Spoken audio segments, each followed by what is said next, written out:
የግብርና ሚኒስቴር በአዋጅ በተሰጠው ተግባርና ኃላፊነት መሰረት በሰብልና ሆርቲካልቸር ዘርፍ በእንስሳትና አሳ ሀብት በዘላቂ የተፈጥሮ ሀብት ጥበቃ እንዲሁም ደግሞ ግብርናችንን በግብአትና በመካናይዜሽን ማዘመንን እንደ ዋና የትኩረት መስክ ይዞ እየሰራ ይገኛል።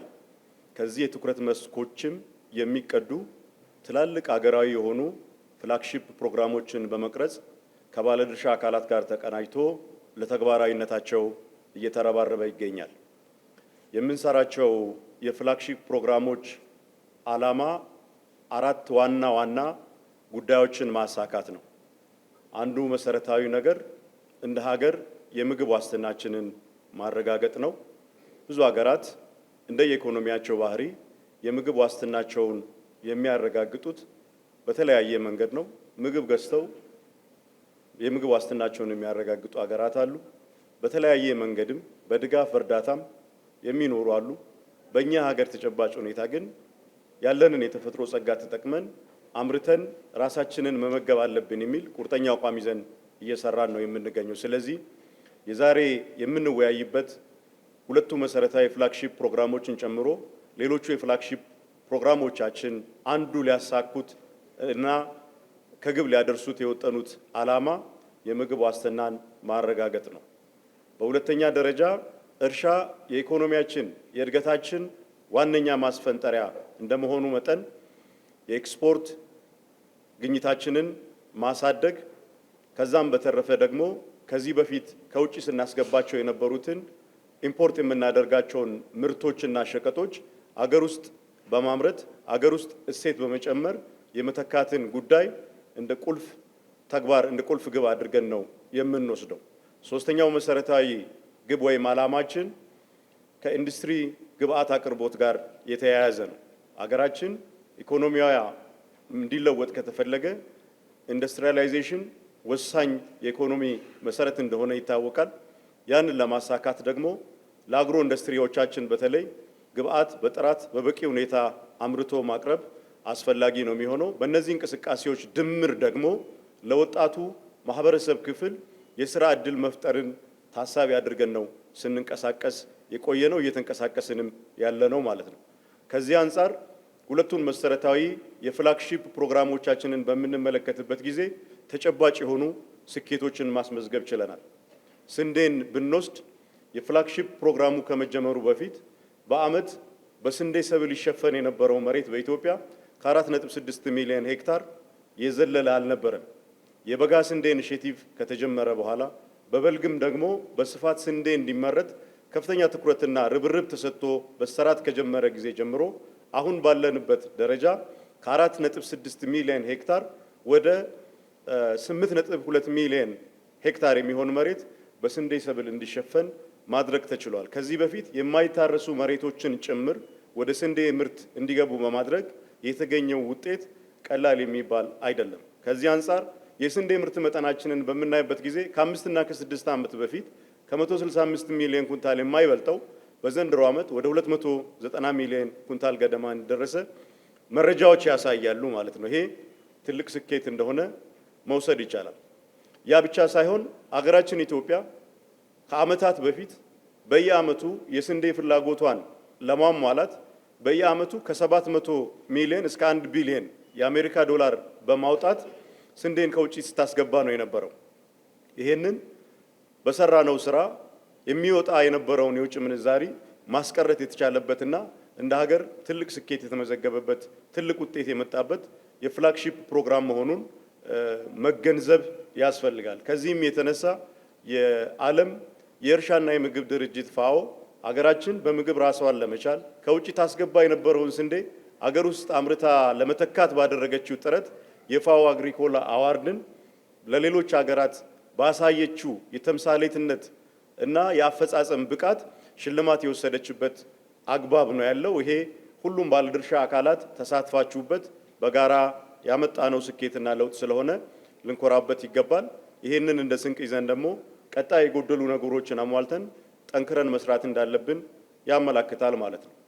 ከቅባት እህሎችም አኳያ ከወሰድን የፍላግሺፕ ፕሮግራሙ ተቀርጾ መተግበር ከተጀመረ በኋላ በአራት ዋና ዋና የእህል አይነቶች ማለትም በአኩሪ አተር፣ በፈረንጅ ሱፍ፣ በለውዝ እና በሰሊጥ ከፍተኛ ርብርብ እየተደረገ ነው ያለው። ፕሮግራሙ ከመጀመሩ በፊት በየዓመቱ የነበረን አማካይ ምርት 16.5 ሚሊዮን ኩንታል አይበልጥም ነበረ። ዘንድሮ ግን ወደ 37.5 ሚሊዮን ኩንታል ማድረስ ተችሏል። ይሄ ሀገራችን ካላት ፍላጎት አንጻር ሲታይ አሁንም ገና ብዙ የሚቀረን ነገር እንዳለ ሆኖ የመጣውን ለውጥ ግን በደንብ ማየቱ እንደ ስንቅ ወስዶ ወደፊት ለመራመድ የሚያስችለን መሆኑን ታሳቢ ማድረግ ያስፈልጋል። ከዚህ በፊት ሀገራችን ከውጭ የምታስገባው የዘይት መጠን ሁላችንም የምናውቀው 98% በላይ የሚሆነው የሀገር ውስጥ የዘይት ፍጆታችን ከውጭ ሀገር በውጭ ምንዛሪ የሚገባ ነው። ይሄ ፍላግሺፕ ፕሮግራም ከተጀመረ በኋላና ሁሉም ባለድርሻ አካላት ተቀናይተው መረባረብ ከጀመሩ በኋላ ግን የኢምፖርት ቢላችንን መቀነስ ችለናል። 20% የሚሆነውን በሀገር ውስጥ ማምረት መጀመራችን ትልቅ ውጤት፣ ትልቅ ስኬት ነው። እዚህ ላይ ጠንክረን የምንሰራ ከሆነ በዘይት ምርት ራሳችንን የምንችል ያለንን ፖቴንሻል ደግሞ በአግባቡ ከተጠቀምን ከራሳችንም ተርፎ ለሌሎች ሀገራት ወደ ውጭ ልከን የውጭ ምንዛሪ የምናገኝበት እድል እንዳለን ያሳያል ማለት ነው። ከዚህ አንጻር የፍላግሺፕ ፕሮግራሞቹ በስኬት እየተራመዱ ነው ብሎ መውሰድ ይቻላል። ሆኖም ብዙ ፈተናዎች ያሉባቸው ናቸው። አንዱ በእሴት ሰንሰለቱ ውስጥ የምርት አቅርቦትና ፍላጎት ጋር በተያያዘ ትላልቅ ፈተናዎች ያጋጥማሉ። አንዳንድ ጊዜ አርሶ አደሮቹ ምርቶቹ ተፈላጊነታቸው በአሰስመንት ከቀረበና በመንግስት ድጋፍ በተለያዩ የሰብል አይነቶች ተሰማርተው ካመረቱ በኋላ ከኢንዱስትሪያሊስቶቹ ጋር እሴት ከሚጨምሩት ጋር ፍላጎት አሳይተው ምርቱ እንዲመረት ካደረጉት ጋር በበቂ ሁኔታ ባለማስተሳሰራችን ምርቶች በተገቢ ሁኔታ ለገበያ የማይቀርቡበትና አርሶ አደሩ የላቡን ዋጋ የማያገኝበት ሁኔታ ይታያል። ለምሳሌም በ2015 እና 16 አኩሪ አተር ላይ የገጠመን እውነታ ይሄ ነው። አርሶ አደራችን በስፋት አኩሪ አተርን አምርቶ ነገር ግን የገበያ ትስስሩ በሚፈለገው ደረጃ ባለመሆኑ በሀገራችን ባህልና ተጨባጭ ሁኔታ ደግሞ አኩሪ አተር ለምግብነትም የማዋሉ እውቀት ግንዛቤው እስኪሉም ስለሌለ ለከፍተኛ ወጪና ኪሳራ የተዳረጉበት ከዚያ በኋላ ደግሞ አኩሪ አተርን ለማምረት ዲስከሬጅድ የሆኑበት ቀጥሎ ወደ አኩሪ አተር ፕሮሰሲንግ የገቡት ኢንዱስትሪያሊስቶች ደግሞ ግብአት አጥተው የተቸገሩበት ሁኔታ የተፈጠረበትን አግባብ ማየት ይቻላል። በበቆሎም ተመሳሳይ ሁኔታ ነው ያለው። በቆሎ በሚያመርቱ ቤልቶች አካባቢ ከፍተኛ ትኩረት ተሰጥቶ ኤክስቴንሽን ድጋፍ ተደርጎ የምርጥ ዘር ድጋፍ ተደርጎ ሰፊ ርብርብ ተደርጎ በቆሎ በብዛት ከተመረተ በኋላ ያንን በበቂ ሁኔታ ለገበያ ማቅረብ ባለመቻላችን የአምናን መውሰድ ይቻላል ከ2000 ብር 2200 ብር በኩንታል ሲሸጥ የነበረበት ለቀጣይ ምርት ዘመንም አርሶ አደሩ ተነሳሽነቱ የማምረት ጉጉቱ የቀነሰበትን ሁኔታ ማየት እንችላለን።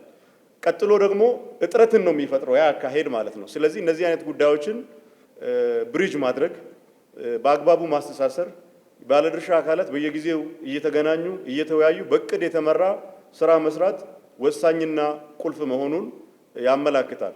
ከዛ ባለፈም ምርቶቻችን በሚፈለገው መጠንና በሚፈለገው ጥራት ከመቅረብ አኳያም ችግሮች እንዳሉባቸው ማመን ያስፈልጋል። ከዚህ ተነስተንም በሁሉም ምርቶች ዛሬ የምንወያይባቸው የፍላግሺፕ ፕሮግራሞቻችንም ሌሎቹም ላይ በጥራትና በመጠን ኢንዱስትሪው በሚፈልገው መጠን እያመረትን ነው ወይ የሚለውንም በአግባቡ ማየት መፈተሽ ያስፈልጋል። ከዚህ አንጻርም ያሉ ጉድለቶችን ማረም ተገቢ ነው የሚል እምነት ነው ያለን።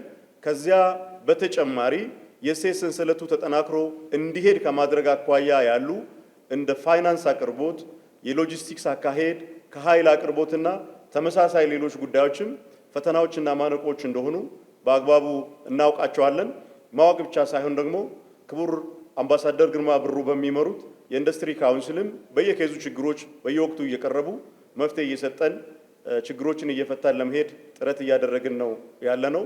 በአጠቃላይ በስንዴም ሆነ በቅባት እህሎች የጀመርናቸው ሙከራዎች ጥሩ ስኬቶችን ማስመዝገብ እንደምንችል የሀገራችንን ፍላጎት እሴት በተጨመረበትም እሴት ሳይጨመርበትም ምርቶቹን ተጠቅመን የሀገር ውስጥ ፍላጎታችንን ማሟላት እንደምንችል፣ ከውጭ የሚገቡ ምርቶችን አገር ውስጥ እሴት ጨምረን መተካት እንደምንችል፣ ጠንክረን ከሰራን ደግሞ አምርተን ወደ ውጭም በመላክ የውጭ ምንዛሪ ማስገኘት እንደምንችልና በዚህ የእሴት ሰንሰለት እንቅስቃሴ ውስጥ ኢኮኖሚውን በማነቃቃት በርካታ የሥራ ዕድል መፍጠር የሚያስችለን ትልቅ እምቅ አቅም እንዳለን እናምናለን።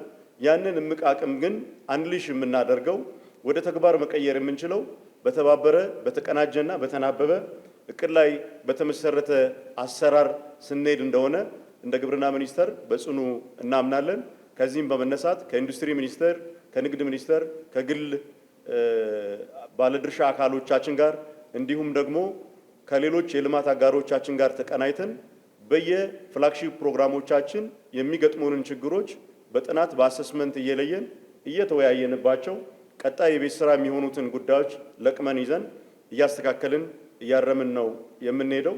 ከዚህ አንጻር በዛሬው ዕለት የተዘጋጀው በስንዴና በቅባት እህሎች እሴት ሰንሰለት ላይ ያተኮረው የባለድርሻ አካላት የጋራ የምክክር መድረክ እስካሁን የሄድንባቸውን ርቀቶችና ጥንካሬዎች በአግባቡ የሚገመግም የነበሩንም ጉለቶች ነቅሶ የሚያወጣና ቀጣይ ትኩረት የምናደርግባቸውን ጉዳዮች የሚለይ እንደሚሆን ሙሉ እምነት አለኝ። ይሄ መድረክ እንዲሳካ በርካታ ባለድርሻ አካላት አስተዋጽኦ አድርገዋል። ክቡር ወንድሜ መለስ ቅድም እንደተናገረው እነ አግራ፣ ጂአይዜድ፣ የንግድ ሚኒስቴር እንዲሁም የኢንዱስትሪ ሚኒስቴር በእኛ ሚኒስቴር መስሪያ ቤትም የእርሻና የሆርቲካልቸር ዘርፍ ሚኒስትር ዴኤታ ጽሕፈት ቤት ከፍተኛ ርብርብ አድርገው ይህን መድረክ አሳክተዋል። ስለዚህ ሁሉንም በእናንተ ፊት ለማመስገን እፈልጋለሁ። በቀጣይ የተጀመሩ ስራዎች የበለጠ ተጠናክረው እንዲቀጥሉ እንደ መንግስት የግብርና ትራንስፎርሜሽን፣ የገጠር ትራንስፎርሜሽን የቅድሚያ አጀንዳችን አድርገን እየተንቀሳቀስን ያለነው። ከዚህ አኳያ ያልታረሱ መሬቶቻችን እንዲታረሱ፣ አንድ ጊዜ የሚታረሱ መሬቶቻችን ደግሞ የውሃ ሀብታችንን ተጠቅመን ተደጋግመው እንዲታረሱ፣ በሰው ጉልበትና በበሬ ትከሻ ይታረሱ የነበሩ መሬቶቻችን ደግሞ በትራክተር በኮምባይነር በማሽነሪዎች እንዲታረሱ፣ በዘልማዳዊ ዘርና ግብዓት የሚታረሱ መሬቶቻችን በዘመነ በጥናትና ምርምር በእውቀት ላይ በተመሰረተ መልኩ ምርትና ምርታማነትን በሚያሳድጉ ድርቅን በሚቋቋሙ የተሻሉ ዝርያዎች እንዲተኩ ለማድረግ እንደ ግብርና ቤተሰብ የጋራ መግባባት ላይ ደርሰን ከፍተኛ ርብርብ እያደረግን ነው ያለነው። ዘንድሮ ኢትዮጵያ ከምንም ጊዜ በላይ ከተረጂነት ወደ ምርታማነት ለመሸጋገር አንገታችንን ቀና አድርገን መሄድ የሚያስችለንን ውሳኔ ላይ ለመድረስ ከፍተኛ ርብርብ እያደረግን ያለንበት ጊዜ ላይ ነው ያለነው። ስለዚህ በጥረታችን፣ በላባችን፣ በእውቀታችን፣ በትብብራችንና በቅንጅታችን ሰርተን ራሳችንን መቀየር እንችላለን። እኛ ተቸግረን አርሰን መብላት አቅቶን ምግብ ድጋፍ የምንቀበል ሳይሆን አርሰን ሰርተን ለፍተን ተትረፍርፎልን ምግብ ለሚያስፈልጉ ወገኖች እንኳን የምንደርስ እንደምንሆን ምንም ጥርጥር የለኝም። አመሰግናለሁ።